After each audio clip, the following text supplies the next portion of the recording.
Welcome, ladies and gentlemen, to another week of the DFS Hockey Report. It is Monday, December the 8th. If you recall, last week I said that I was going to probably not be doing a show on Monday and that I would be maybe doing a show on Tuesday when I'm in Edmonton with Zach. The opposite is going to happen. My flight got canceled. So I was actually supposed to be landing in Edmonton right now. Instead, I won't be arriving until 11 p.m. this evening. So we're doing a show today. Probably no show tomorrow and no show Wednesday. Also, no charts on those days, I would imagine. So that's unfortunate, but we ride. We do our best. So we should be back with charts and a show on Thursday. But if you're in the DFS Discord, I'm sure we'll send you pictures of Zach and I drinking beers together in Edmonton. But yeah, I'm not. It's going to be too tight with all the stuff I have going on to get charts and everything done. So that is that. That is the recap. Also, charts are done. So if you're in the DFS Discord, I've posted them there. But there are a few disclaimers that the charts probably aren't going to be updated throughout the day unless I have some time at the airport. So you're kind of stuck with what you've got. And unfortunately, for me, it looks like Braden Point and Nikita Kucherov are going to be back for the Lightning tonight, and they are not in my charts. So, Zach, how are you doing today? Brock, I'm doing good, thank you. Excited for another fun week of NHL DFS on these streets. And most importantly, I'm excited to see you tonight when I pick you up at the airport. Yes, I appreciate that very much. It was going to be like a $60 Uber ride, so I appreciate you very much. All right, let's dive into tonight's 5-game slate. We've got some goalies confirmed, obviously, pretty early in the day here for us. So Dennis Hildeby gets the start for the Maple Leafs. It's going to be Jonas Johansson for the Tampa Bay Lightning. They are also they added Andrei Vasilevsky to injured reserve this morning, so he's going to miss some time. That's a 7:30 start. So you got a little extra time to build your lineup tonight. Plus, you got the early show.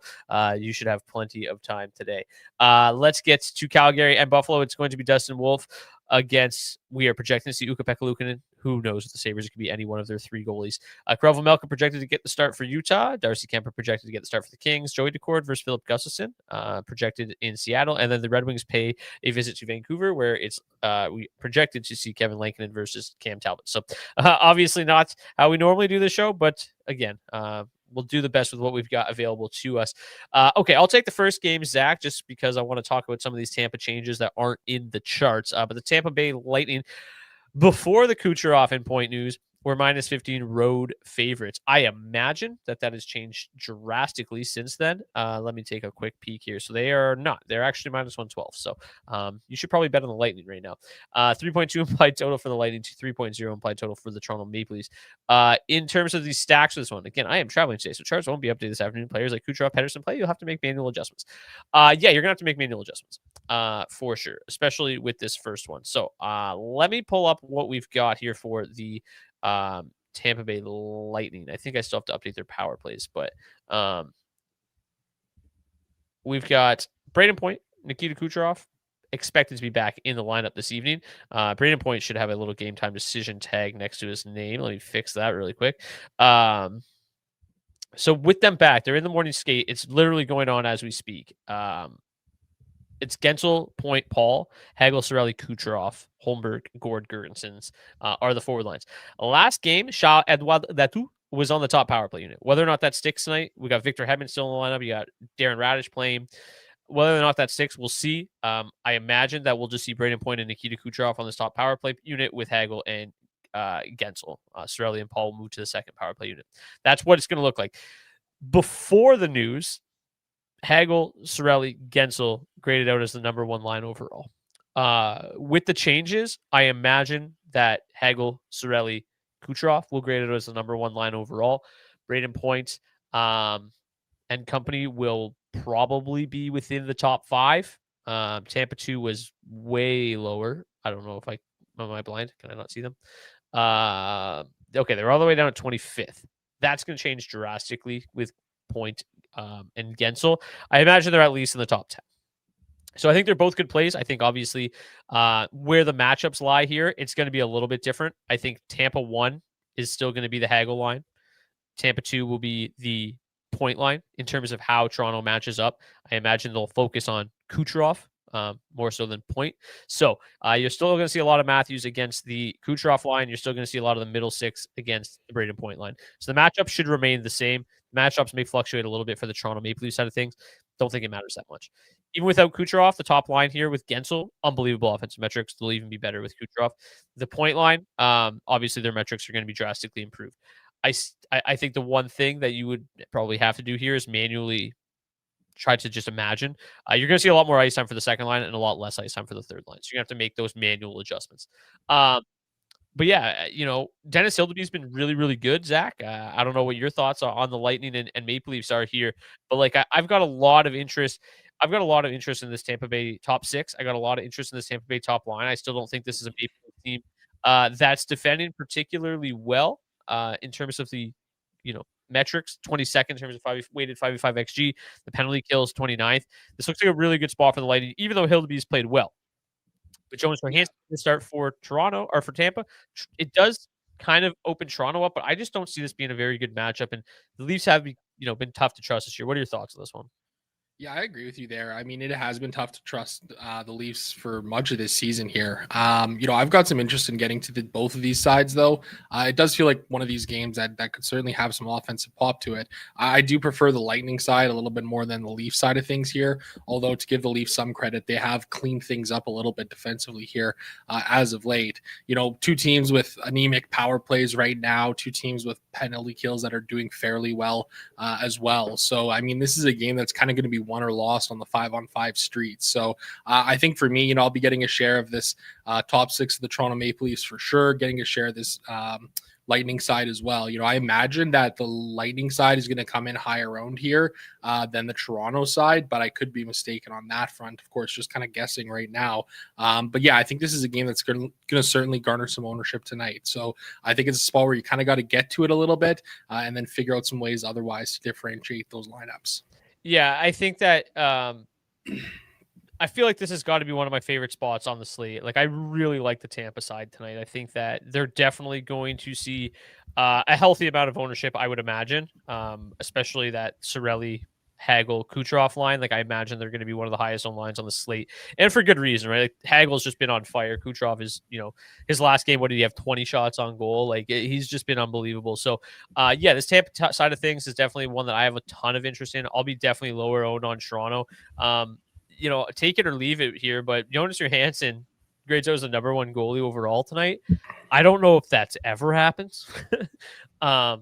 Pretty interesting. He has been solid though since the start of November. He's 3-3 with an 883 goals against average. That's very good for Jonas Johansson. Doesn't face a lot of volume though, so that would be like kind of the one concern. Projected to see a fair amount tonight, but I would be a little surprised there. And then for Hildeby, he's 1-2-2, but has a 927 save percentage in 8 games. So both the goalies, maybe not the best goalies individually in the past, but both playing, better than they normally do as of late. So are you playing like I like the blue line's so interesting from the Lightning. Like obviously Shah Edouard Datu is on that top power play unit. Like he's going to be one of the best values. He already kind of is, but that top power play unit, like he's a must play, obviously, if that sticks. Yeah, absolutely. I mean, at $2,500, if he's up there on that top unit, for sure. I mean, you're going to have to get there, even if the power play hasn't been that great for the Maple Leaf or for the Lightning side of things here. The firepower they're getting back in the lineup tonight is significant. It's definitely going to be a boost to it.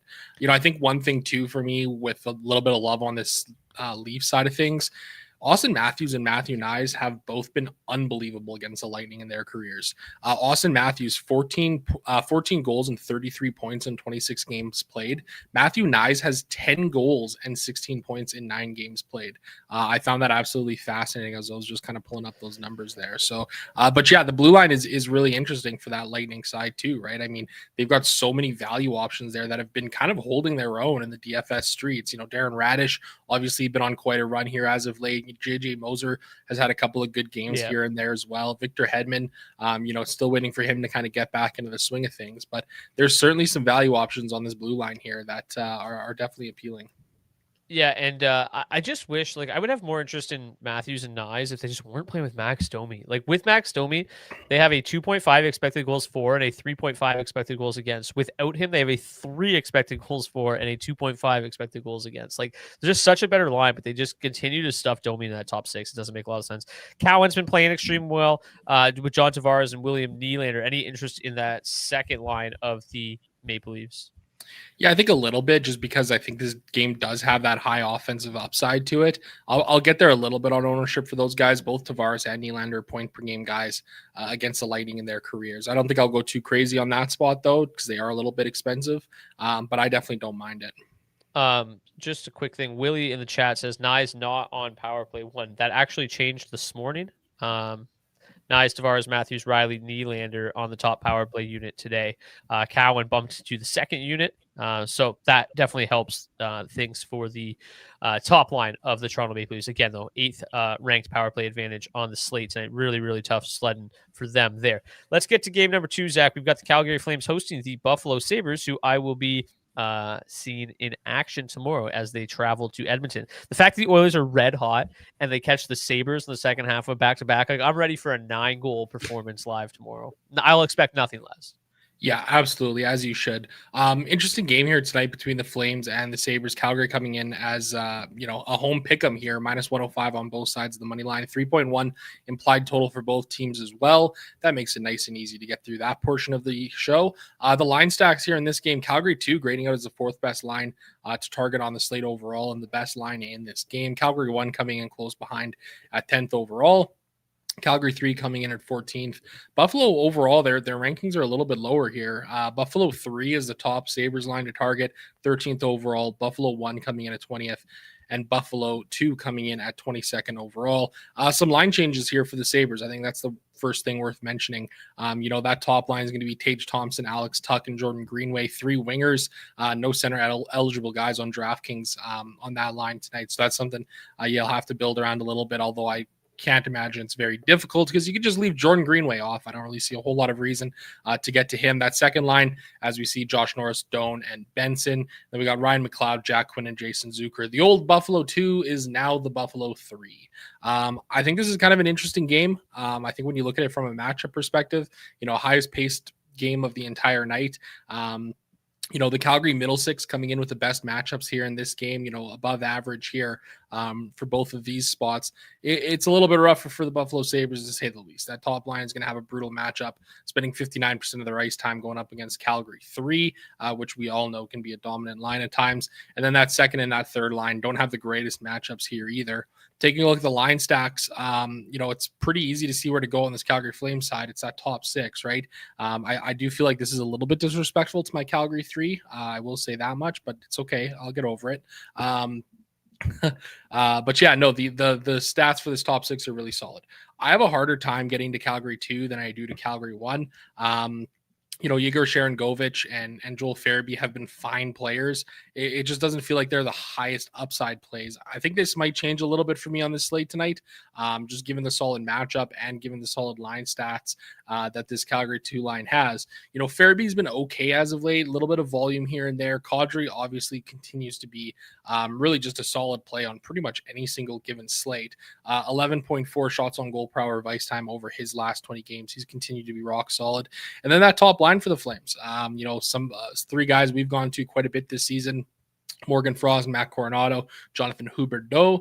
I can definitely see the Flame side being the higher owned of the 2 in this game tonight. I don't think there's going to be as much love coming the way of the Buffalo Sabres. I'm not entirely sure I agree with that. I mean, I'm okay getting some ownership here on this Sabres side of things.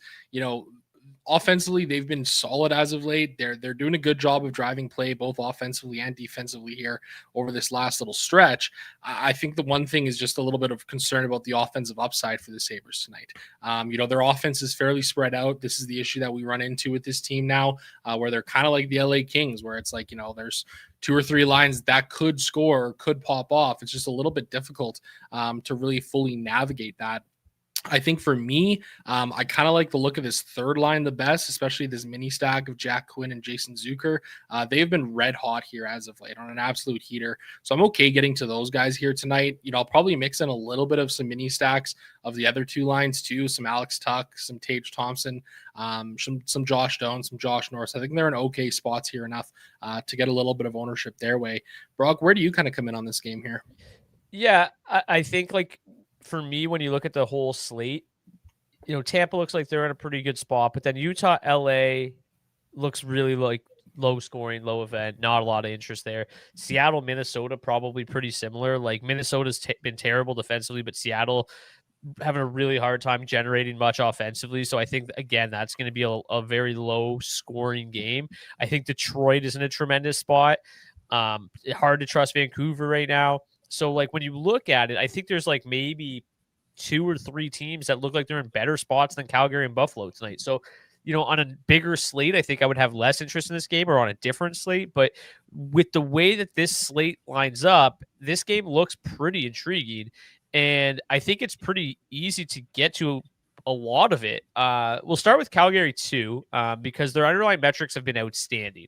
3.45 expected goals for per 60, 32 scoring chances, 73 Corsi for per out, like just throwing everything at the net. So they've been really good at 13,000. The other line we know, Huberdeau, Frost, and Coronado have been good, a line that we've played a lot of.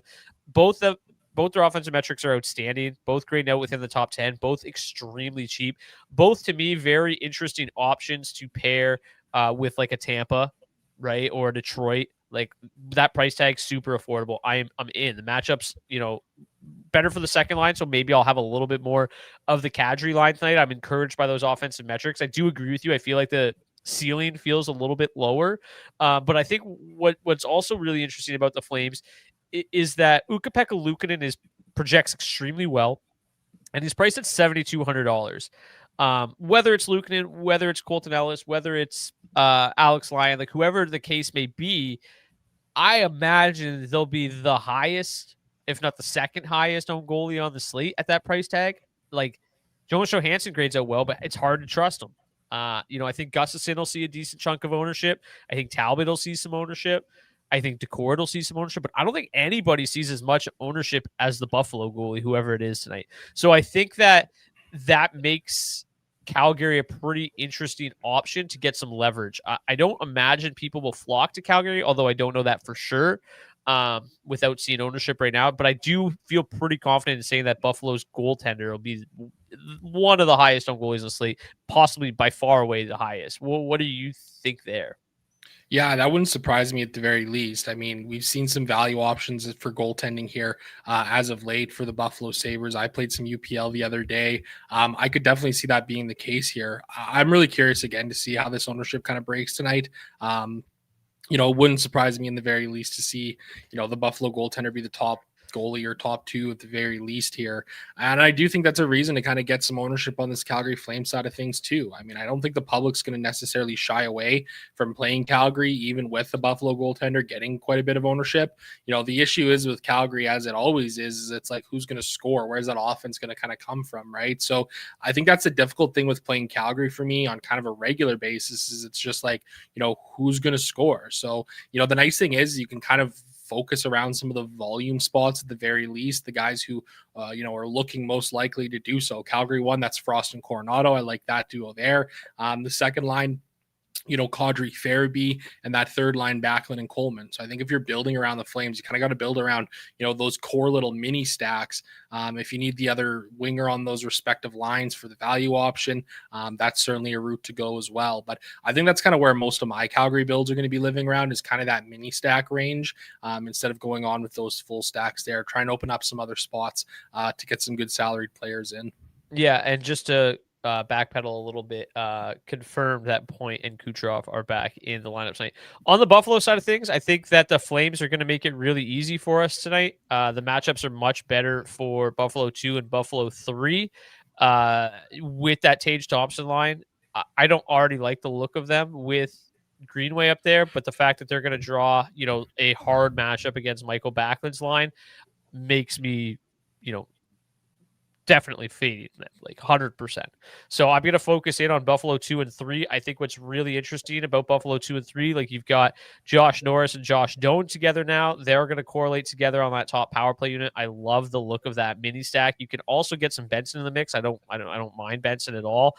13,100 to full stack. A lot of $13,000 lines in this game. Buffalo 3 is the line I've been playing a ton of. Quinn's kind of wishy-washy, not always, getting on the score sheet, where Zucker's been unreal. I think he's one of the best value plays on the slate by himself. Definitely one of my favorite one-offs of the night. I still will get to some of that mini stack, but I love Zucker one-offs. I like a Zucker Darlene mini.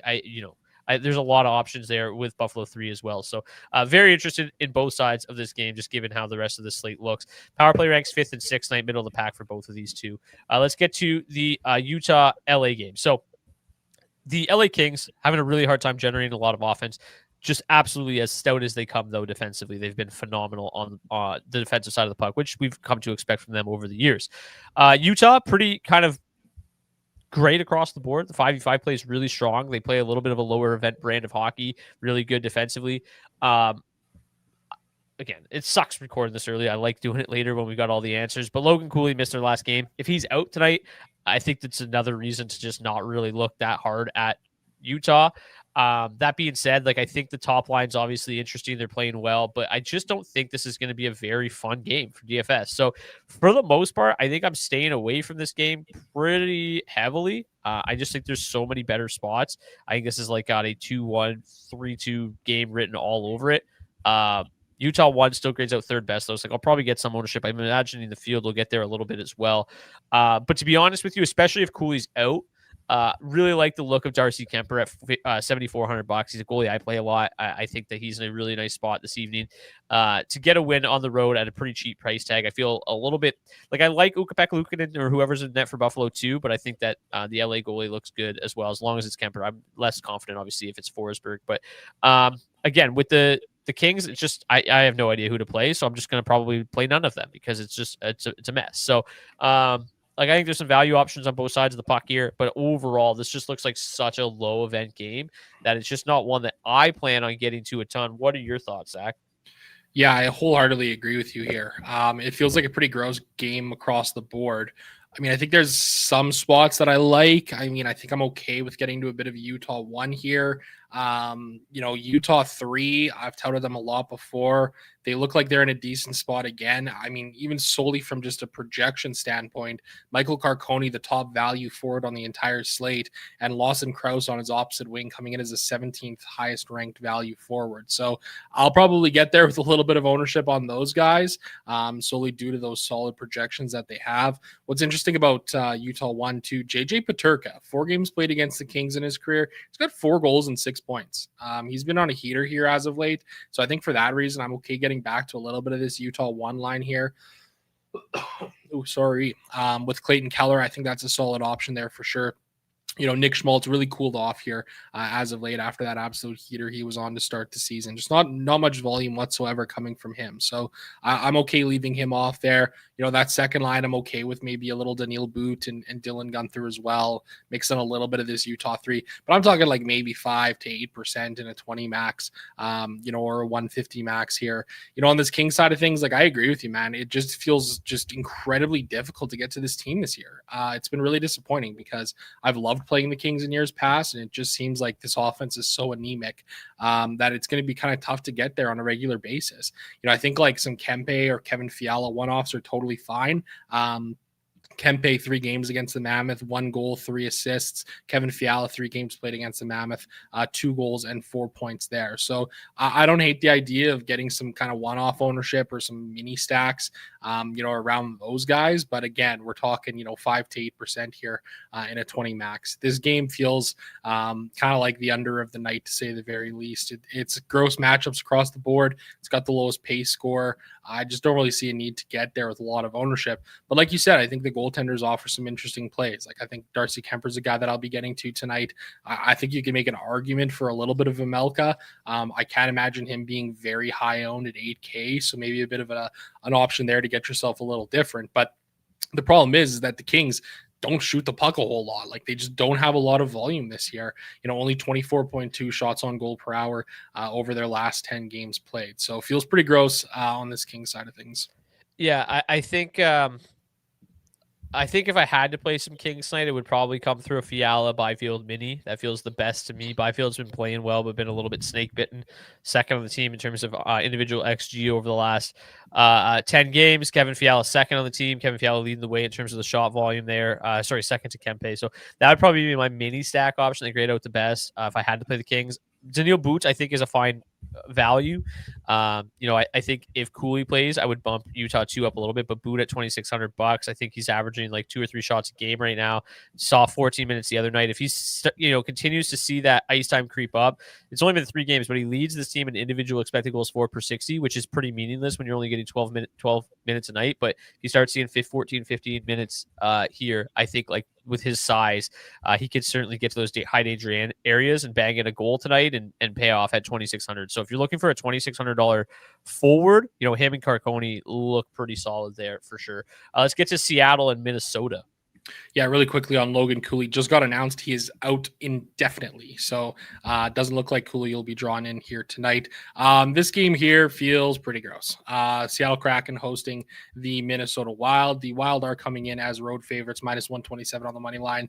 Just a 3.0 implied total for them, 2.7 for the Seattle Kraken. The line stacks kind of like this game, which is a little bit scary to me. Seattle 1 coming in as the 5th best line to target on the slate as a whole. Minnesota 1 and 2 coming in 6th and 7th, and then you got Seattle 2 all the way down there at 26th. This game is kind of interesting, I guess, but it feels really gross to me. Two teams that are just not high volume teams whatsoever. I think that's probably my biggest concern here in this game is there's just not a lot of shot volume from either of these teams. Not really a whole lot of general quality, shot generation or scoring chance generation at 5-on-5 either. I don't know if that's going to necessarily shy the public away from kind of getting there to this game a little bit. I think this top line from Kraken is a little bit interesting. When you look at the matchup scores here tonight, it grades out well for the Seattle Kraken. This whole top 9 and even that 4th line have fairly solid matchups in this game against a Minnesota team that does not. Looking at the line stats here, again, it's kind of what you expect to see. These offensive numbers feel good for Seattle 1, even though they're gross for basically any other line that you would kind of be looking at here. They are way better, if I could interject for a second. They are way better when you look at the Wowies, though. Like, Seattle 1 is a legitimately good line that, I talked about them last week, I think when they were playing at Edmonton, and I was like, I actually don't mind them in the spot if it was a smaller slate. 3.64 expected goals for per 60, 31 scoring chances, 14 high danger chances. Like, I think with these 3 together, as long as these lines stick, like, I think this line's legitimately good. The rest of this team's terrible. But, like, they've basically just top loaded this lineup with no Schwartz. They're pretty shorthanded, and Beniers, Eberle, McCann, like, since he's returned, they've been good. So I think the charts, the way that I do them now, it's a little misleading on Seattle 1. I do think they're in a pretty good spot. That's a pretty good line. My fear is that they've been losing so much that line's going to be broken up here in the next, could be tonight, could be next game. But I think that line's in a superb spot. The rest of this team, you can just basically cross off. Yeah, I think that's really interesting. And even when you look at just the volume that you get from this top line, Jordan Eberle over his last 20 games, 7.7 shots on goal per hour. Jared McCann, 8.3. Not tremendous numbers or anything like that, but still fairly solid. They're the 2 that have really been kind of driving the offense for Seattle as of late. So I think it's certainly reasonable to get some ownership on Seattle 1 here tonight. I think they're in an okay enough spot that I'm comfortable doing so. Minnesota, it's the same old thing with these guys. The line stats are just so weird for them. This top line, kind of struggling to get things going in terms of the quality generation. This second line, not much of an issue for them there. So I think the one thing that's kind of interesting about Minnesota too is kind of the power play matchup. They come in with the second best power play matchup on the entire slate tonight. Their power play operating at a 22% clip, 23% clip. It ranks really low because of the poor quality that they're generating there. But they are finding ways to get it done. And they're going up against the Seattle Kraken penalty kill that is absolutely abysmal. Seattle has done a good job of staying fairly disciplined, just shorthanded 2.7 times per game.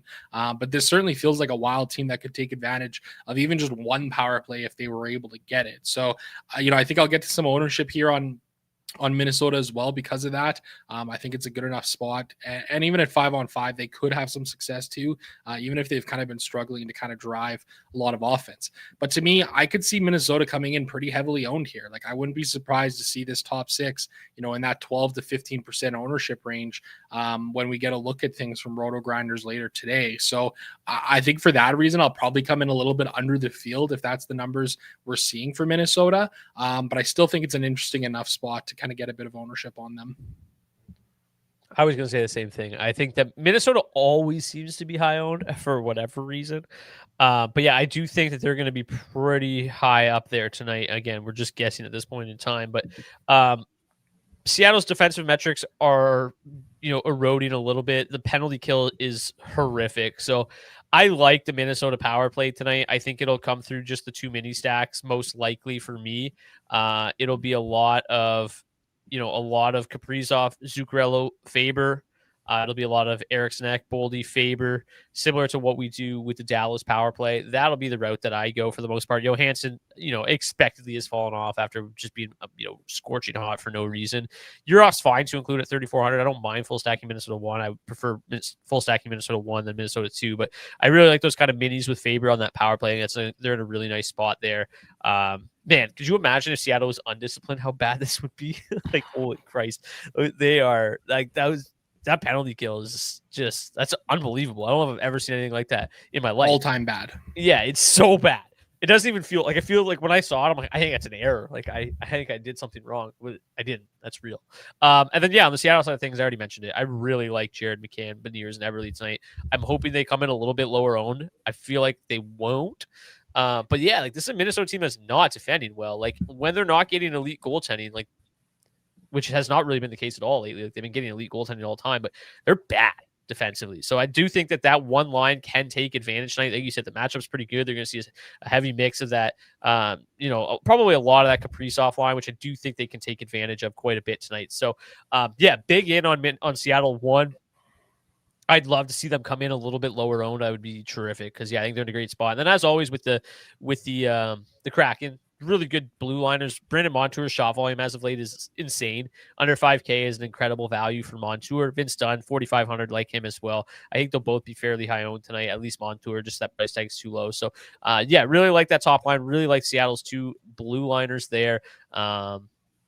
Minnesota, what is Brock Faber's price tag tonight's got to be still pretty reasonable. 4,600. Really like him again tonight. Montour and Faber might be two of my favorites outside of Shah Edouard Adetus. Any final thoughts on this one before we get to game number 5? I'm just trying to look up how bad historically Seattle's power play is or penalty kill is. I'm going to circle back on this one in a little bit if I can find something out. But all right, let's move it along here. Let's get to the Red Wings and the Canucks. The Red Wings are minus 119. Road favorites, pardon me, plus 107 for the Canucks. So as I mentioned earlier, without being able to update these today, we don't know if Elias Pettersson is going to be in or out. He took warm-ups today and then was scratched. I have him out right now just for simplicity purposes. It doesn't really matter, I don't think, that much. It's neither way is going to affect my love for the Red Wings tonight. I think they're just in an outstanding spot. Start with Detroit 1. The number 1 matchup score of the night, 100%. They're going to see a ton of the second line for the Canucks. Doesn't really matter which line you face the Canucks. They're all bad defensively. The Canucks as a whole grade out 28th in terms of 5v5 XG. The Red Wings, as I've mentioned a lot lately, generating quality chances like nobody in the league right now. Like, they are a very underrated team, but they're also kind of a underperforming team. They're still not scoring at 5v5 the way you'd think, but on the power play, boy, are they ever. 4th best power play, 24.5%. They've been great. The Canucks PK has not been very good. The 71% penalty kill rate this year. So it's just been a disaster. I think it's the 3rd worst percentage in the league. So another just terrific power play matchup for the Red Wings tonight. They just, face the Seattle team with the worst PK ever. Now they face the 3rd worst PK percentage in the league tonight. So with these 5v5 matchups, with the power play matchup, I'm pretty well all in on the Red Wings tonight. I think the price tags like Lucas Raymond at 6,400 is just way too cheap. Patrick Kane is just red hot right now at 5,600. Maybe my favorite play on the night. Like he's just way too cheap. So yeah, I'll probably focus mostly on Detroit one stacks. I'll include Finney in probably half of them. Then a lot of the power play, right? A lot of Larkin, Raymond, Sider, a lot of full power play stacks with the Brinkett, Kane, Raymond, Larkin, Sider. Like I think that's a fine option tonight to get a little different. So yeah, like I love this Detroit top six. The other thing, and this is going to sound insane, but it actually worked the other day. I played a little bit of James Van Riemsdyk and JT Compher. Their underlying metrics are really good. It's actually crazy. I can't figure it out. We have them listed as Detroit 4. They're probably Detroit 3. Regardless, underlying metrics are bonkers. 4.65 expected goals for per 60, 47 scoring chances for per 60, 22 high danger chances for per 60. It's a somewhat limited sample size. They've been unreal. So I think that they, once again, are a very gross but interesting mini stack. Like if you want to go full stars and scrubs, and boy, Kenya, James Van Riemsdyk and Compher are pretty sneaky, and they're going to be like 1% rostered tonight. So I played them the other night with an Edmonton power play stack, and it almost worked. Like it almost took down the late slate. I missed in theory, it was the right play. I just missed like the secondary piece. I think I played Wallstead. It's the first time I played Wallstead all year. Is bad game. Like sometimes I believe in curses like that. I'm like, this is unbelievable. Against Vancouver with no Elias Pettersson, like that seemed like a no-brainer play, and then he shit his pants, and it cost me a bunch of money. So, but yeah, a gross but fun play on the Canucks side. I don't know, man. Like I just can't get behind this team at all right now. When Elias Pettersson was in the lineup the other day, him, DeBrusk, and Linus Karlsson actually had a really good game together. Without knowing if he's in, I don't know if I really care about the Canucks all that much. Maybe Quinn Hughes as an audition for his future team will be a great play tonight. But like any team with David Kampf as the current top line center, it's pretty yucky. So let's take a look here. I mean, what are you supposed to do with this? I'm not clicking on them. Are you? Like, how do you? I don't know. I really don't know how you do. I mean, this Vancouver team is just an absolute tire fire, man. They got to just burn this down and just start over. They're pretty good at that in that city. Jeez. Oh, no kidding. I think for me, like I'm okay getting a little bit of Vancouver ownership solely around the power play. They come in with a number 3 ranked power play third best power play matchup on the entire slate. Their power play has low key been good this year. Detroit's penalty kill has been, league average, nothing special. I think for that reason, like it's okay, or it's kind of easy to get to Connor Garland, Brock Besser, and Quinn Hughes as a mini stack, or, a Hughes DeBrusk mini stack, I think is okay too. Those 3 forwards still have some good shot volume. Like they've still been, providing solid floors as of late. So I think I'm okay getting there with a little bit of ownership that way. But like, again, this kind of feels like another spot where like Vancouver might come in with just too much ownership here. And kind of getting under the field on them is probably the route that I'm going to want to go.